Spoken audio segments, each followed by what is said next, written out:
ధర్మ సందేహాలు కార్యక్రమానికి తిరిగి స్వాగతం. గురుగారు, మరొక సందేహం అండి. గుంటూరు నుంచి కవిత గారు రాస్తున్నారు. మనం సీతారామ లక్ష్మణులను మాత్రమే పూజిస్తాం, మరి భరత శత్రుఘ్నుల సంగతి ఏమిటి తెలియజేయగలరంటూ కోరుతున్నారు. సీతా లక్ష్మణ భరత శత్రుఘ్న హనుమత్ సమేత శ్రీ సీతారామచంద్ర పరబ్రహ్మణే నమః అని చెప్పాలి. సీత లక్ష్మణ భరత శత్రుఘ్న హనుమత్ సమేత రామచంద్ర పరబ్రహ్మణే నమః అని చెప్పాలి. అయితే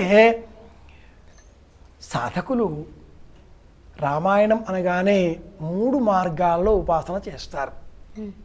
ఒక మార్గం రామ మార్గం, రెండవ మార్గం సీతా మార్గం అంటే దేవీపరమైన మార్గం, మూడవ మార్గం హనుమత్ సంబంధితమైనటువంటి మార్గం. ఈ 3 మార్గాలలోనే సాధన చేసేటటువంటి ప్రాచీనులు, తత్వవేత్తలు, సాధకులు భరత శత్రుఘ్నులను ఉపేక్షించారేమో అనేటటువంటి సందేహం వీరికి వచ్చినట్లున్నది. మరి లక్ష్మణుడు కూడా ఉన్నాడుగా అంటే, వాల్మీకి మహర్షి జాతే ఒక్కడే పుట్టాడు కవి. కవిరిత్యభిధాభవత్ జాతే జగతి వాల్మీకౌ కవిరిత్యభిధాభవత్ అంటుంది సంప్రదాయం. మహర్షి వాల్మీకి ఎలా వ్రాశాడు రామాయణాన్ని అంటే, భారతీయ సనాతన ధర్మమంతా కూడా మూర్తీభవించినటువంటి రూపం, ప్రతీకాత్మకంగా రాముడే దైవం. ఆయన మార్గాన్ని చూపించే నిమిత్తమై ఇతర పాత్రలన్నీ కూడా అనుషంగికంగా ఉపయోగించాలి. అలా చూస్తే మరి లవకుశులు కూడా ఉన్నారుగా, వారిని కూడా పూజిస్తున్నామా? సినిమాలలో చివరలో అందరూ కలిసి సామూహికంగా ఒక చిత్రపటం దిగుతారు. యజమాని, యజమానురాలు, కోడళ్ళు, కొడుకులు, అల్లుళ్ళు, కూతుళ్ళు అందరూ వస్తారు. వాళ్ళ పెంపుడు కుక్క కూడా వచ్చి నిలుచుంటుంది. అలా ఆలోచన చేస్తే అన్ని పాత్రలకు సమాన స్థాయిలో ప్రాముఖ్యతను ఎలా ఇస్తారు? ఇవ్వకూడదు. ప్రధాన వృత్తాంతం రామాయణం, తర్వాత సీతాయాశ్చరితం మహతు, తర్వాత ఆంజనేయ స్వామి వారి కారణంగానే ఆ రావణ వధ నిర్వహింపబడింది. అలాగే జీవుడు, ఈశ్వరుడు, ప్రకృతి అనే త్రయాత్మకమైనటువంటి త్రిగుణాత్మకమైనటువంటి స్వరూపంతో పరమేశ్వరుడు రామచంద్రమూర్తి, జీవుడు ఆంజనేయుడు, ప్రకృతి దేవీ స్వరూపం అమ్మవారు సీత. అందుకే ఈ ముగ్గురికే ప్రాధాన్యత. వీరినే ఉపాసనా మార్గంలో ప్రధానంగా తీసుకొని రామాయణాన్ని దీర్ఘ శరణాగతిలో నిత్య ఉపాసనా పద్ధతిలో ఇలా పారాయణం చేయాలి. అందుకే భరత శత్రుఘ్నాదులను అనేకులు చెప్పరు, కానీ ఎప్పుడు మనం సంకల్పం చేసినా సీత లక్ష్మణ భరత శత్రుఘ్న హనుమత్ సమేత శ్రీ సీతారామచంద్ర పరబ్రహ్మణే నమః అంటూ చెప్పాలి. రామాలయంలో ఆంజనేయ స్వామి వారికి స్థానం లేనటువంటి ఆలయం ఒకే ఒక్కటి, ఒంటిమిట్ట. అక్కడ ఆలయంలో ఆంజనేయ స్వామి వారు ఉండరు. ఎందుకు ఈ ఉదాహరణ చెబుతున్నానంటే, ఒక్కొక్క చోట ఒక్కొక్క గ్రంథంలో ఒక్కొక్క కవి, ఒక్కొక్క సాధకుడు తనదైన మార్గాన్ని చేసి ఉంటాడు. ఆ మార్గాలలోనివే ఇవన్నీ కూడా. అందరి పేర్లు చెప్పాలి. ఉపాసనాత్రయం మాత్రం ఆంజనేయుడు, సీతాదేవి, పరబ్రహ్మ వేదస్వరూపము రామచంద్రమూర్తి. గురుగారు, మరొక సందేహం. రాజోల్ నుండి శకుంతల గారు రాస్తున్నారు. రాముడు అయోధ్యకు తిరిగి చేరుకున్నాక ఎన్నాళ్ళు రాజ్యపాలన చేశాడు తెలియచేయగలరంటూ కోరుతున్నారు.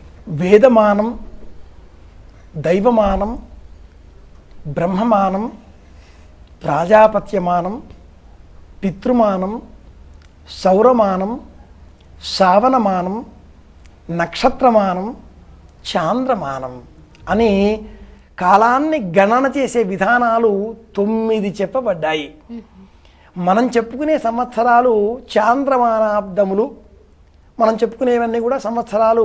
మన దృష్టిలో 365 రోజులు ఒక సంవత్సరం. ఇలాంటివి 60 సంవత్సరాలు, షష్ఠి పూర్తి, మళ్ళీ ప్రభవ, విభవ, శుకుల, ప్రమోదత, ప్రమోత్పత్తి, అక్షయ వరకు. ఈ దృష్టితో రాముడు ఎన్ని సంవత్సరాలు పాలించాడు అనేటువంటి ప్రశ్న ఈనాటి కాలంలో అనేకులు వేస్తున్నారు. శ్రీమద్ రామాయణంలో ఉత్తరకాండలో 10,000 సంవత్సరాల పాటు ప్రజలను కన్నతండ్రి వలె పరిపాలించాడు, రామరాజ్యం నిర్మించాడు అనే వర్ణన ఉంది. 10,000 సంవత్సరాలు ఆ శతం అన్న సంఖ్యకు మనం చెప్పుకునే కాలమానం ప్రమాణికం కాదు. ఇదివత్సరం, ఇదావత్సరం, ఇద్వత్సరం, సంవత్సరం, పరివత్సరం అనే 5 వత్సరాలు కలిపి ఒక ప్రమాణం, అటువంటివి 12 కలిస్తే ఒక ప్రమాణం. ఇట్లా యుగధర్మాన్ని అనుసరించి కాలాన్ని గణన చేసే సంవత్సర ప్రమాణాలు 9 ఉన్నాయి. అందులో ఆనాటి యుగ ప్రమాణాన్ని అనుసరించి, త్రేతాయుగ ప్రమాణాన్ని అనుసరించి రామచంద్రమూర్తి వారు ఇదివత్సర, ఇదావత్సర సంవత్సరాధిక సంబంధిత కాల గణనలో 10,000 సంవత్సరాల పాటు కాలం రాజ్యం చేశాడు అంటూ అక్కడ వర్ణింపబడి ఉంది. వివాహ సమయంలో ఆయనకు 12 సంవత్సరాలు, సీతాదేవికి 6 సంవత్సరాలు.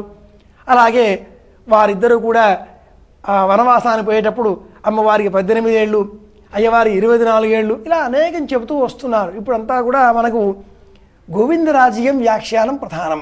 ఆ వ్యాఖ్యానాన్ని అనుసరించే ఈ గణన అంతా చేయాలి. అంతేగాని మన కాలమానాన్ని అనుసరించి ఉంటాడా చేస్తాడా అనే ప్రశ్నలు కూడవు. ఆజానుబాహుం అరవింద దళాయదాక్షం.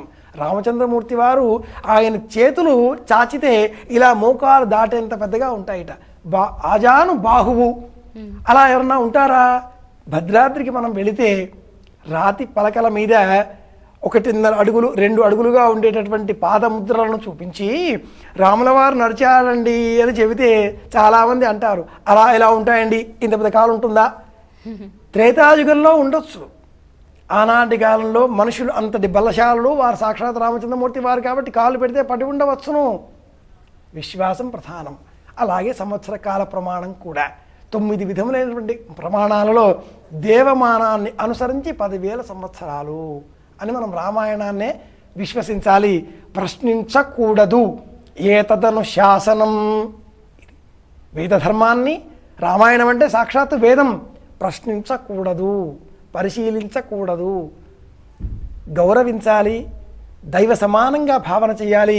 రామాయణమే రాముడు అనేటట్లుగా అంతటి ప్రేమతో, అంతటి భక్తితో ఆలోచన చేయాలి. గురుగారు, మరొక సందేహం. తిరుపతి నుండి విష్ణుప్రసాద్ గారు రాస్తున్నారు, రాముడికి తాను శ్రీ మహావిష్ణువు అవతారమని తెలుసా, తెలియచేయగలరంటూ కోరుతున్నారు.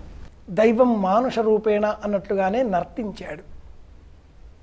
అయితే అవతార పరిసమాప్తి అయ్యే వేళన ఆంజనేయ స్వామి వారిని తన వెంట రావాల్సిందిగా ఆహ్వానించాడు. ఇది ఒక ఘట్టం. అలాగే జటాయువుకు, శబరికి మోక్షాన్ని అనుగ్రహించాడు. ఈ 2 ఘట్టాలు. వీటిని చూచి ఆయన తాను విష్ణువును అని తెలుసును అని అనేకులు వ్యాఖ్యానకారులు ఈ విషయం పట్ల చర్చలు చేసి ఉన్నారు. అయితే గ్రంథమంతా కూడా రాముడు సాధారణ మానవుని వలనే ప్రవర్తించాడు. దశరథుడు ఆహ్వానించాడనగానే రాజభవనాన్ని విచ్చేశాడు. నాయనా, రేపు ఉదయం నీకు పట్టాభిషేకం చేయబోతున్నాను, శిరస్సు నుంచి ప్రమాణం చేసి నమస్కారం చేశాడు. ఇంటికి వెళ్ళి సంకల్పం చేసి ఉపవాసం చేయవలసింది పాటించాడు. మరునాడు ఉదయమే మళ్ళీ రమ్మంటున్నాడు అనగానే సందేహించాడు. నా పట్టాభిషేక అంకానికి ఏదైనా అనుమానమా, ఏదైనా సందేహాలు ఉన్నాయా, ఎందుకైనా మంచిది మరి ఒకసారి కనుక్కుందామా అనేటువంటి చర్చలు చేశాడు. అలాగే తల్లిని కూడా దూషించిన ఘట్టాలు కూడా ఉన్నాయి. కావ్య కథ ఔచిత్యాన్ని అనుసరించి, పాత్ర శిల్ప రామణీయత్వాన్ని గుర్తించి మహర్షి వాల్మీకి రాముడిని సాధారణ మానవుడిగానే చిత్రించాడు. అనేక చోట్ల కైకసిని రాముడు నిందించడం మనం గమనించవచ్చు. నీవు కోరుకున్నట్లుగానే అయ్యింది కదా అంటాడు. సీతాదేవిని రావణుడు అపహరించిన పిమ్మట చెట్లను, పువ్వులను, బండలను, కొండలను చూచి మీరేమైనా సీతాదేవిని చూచారా అని వేదన పడుతూ దుఃఖిస్తూ ఆమె కోరుకున్నట్లుగానే అయింది కదా అంటాడు. అలాగే వాలి వధ అనంతరం సుగ్రీవుడు సీతాన్వేషణ నిమిత్తమై వానలను పంపే విషయంలో ఆలస్యం చేస్తున్నాడు. వర్ష ఋతువు రాబోతుంది, అయిపోతున్నది, ఇతడు ఈ విధంగా కాలాన్ని హరణ చేస్తే ఆవిడ కోరుకున్నట్లుగానే జరుగుతుంది కదా అంటూ మళ్ళీ కైకనే నిందిస్తాడు. అంటే రాముడు మానవుడి వలనే ప్రవర్తించాడు. పుంసాం మోహన రూపాయ అయినటువంటి ఆ రాముడిని అధ్యాత్మ రామాయణం చదివిన తర్వాత రాముడు దేవునిగా విష్ణు స్వరూపునిగా మనం అర్చన చేస్తున్నాం. కావ్యాన్ని చదివితే మట్టుకు, రామాయణాన్ని చదివితే మట్టుకు రాముడు దేవుడా కాదా అన్న విషయం పక్కన పెట్టేద్దాం. మానవుడు ఎలా ప్రవర్తించాలి, భర్తగా ఎలా వ్యవహరించాలి, కొడుకుగా ఎలా ప్రవర్తించాలి, అన్నగా ఎలా మాట్లాడాలి, స్నేహితులను ఎలా చూడాలి, దాసదాసీజులతో ఎలా ప్రవర్తించాలి, అన్నింటికీ కూడా మూర్తీభవించినటువంటి ఉదాహరణ రూపము రాముడే. 16 గుణములతో షోడశ కళా ప్రపూర్ణుడైనటువంటి ఆ రాముడు మానవుడిగానే ప్రవర్తించాడు అని చెప్పుకోవాలి. ధర్మ సందేహాలు కార్యక్రమంలో ఇప్పుడు మరో చిన్న విరామం.